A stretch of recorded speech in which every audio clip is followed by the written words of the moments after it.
Welcome to the TV5 Vault. I'm Elena Holland.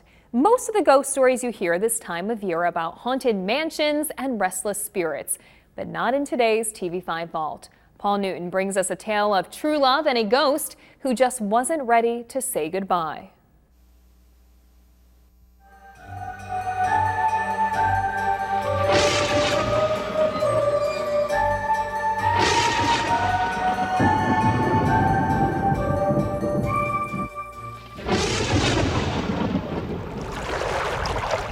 An abandoned lighthouse and a secluded shore.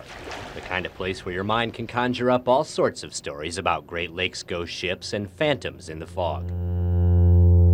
But the Presqu'île landmark was the perfect place for Lorraine Paris and her husband George, an electrician by trade. He would go up to a fuse box. He wouldn't use a tester or anything, 2 fingers, wet them and stick them in the socket. He knew how his electric worked. Together, the two made a pledge to care for and live in the old lighthouse for 15 years. The last year he was here, he says, I don't think I'm coming back next year. And I said, well, you promised. He says, my promise can be broken. And that's all he would say. The winter of '92 would leave Lorraine heartbroken and alone. My husband had a major heart attack. He never knew what hit him. And that's when the light on top of the tower started to shine. When I opened up in May, why, that's when the light come on, and I thought I was nuts. I really thought that I had lost it. I didn't say nothing to anybody because I didn't think anybody else could see it but me. It seemed like every time I drive by the harbor, why, it was just as if that light would reach out and grab me.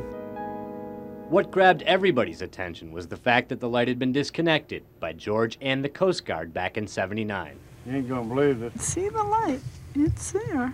The old lighthouse brings in thousands of visitors a year, but these days dozens more walk the pier in the nearby harbor, hoping to catch a glimpse of the ghostly glow.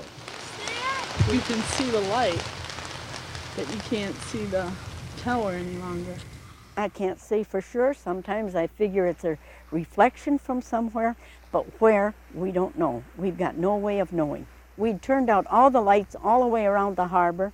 We had it completely black out here, and it was a pitch black night. The light was still there. And they said, well, how can you explain it? I said, the only way I can explain it is who would know how to turn the light on but God, an electrician.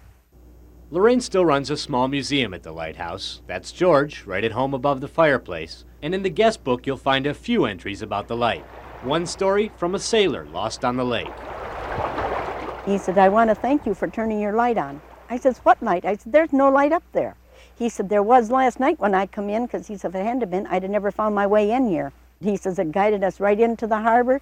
We got in the harbor and the light disappeared. And others talk of strange encounters with the lighthouse keeper. The gift shop was closing late one night when a young girl who'd wandered off on her own told her mother about the nice old man that she'd met here on the steps leading up to the lonely beacon. Well, a search of the tower turned up no trace of the grandfatherly figure who'd stopped to share a smile. The grounds were empty. She said, it was an old man with a beard. And she said he was very friendly.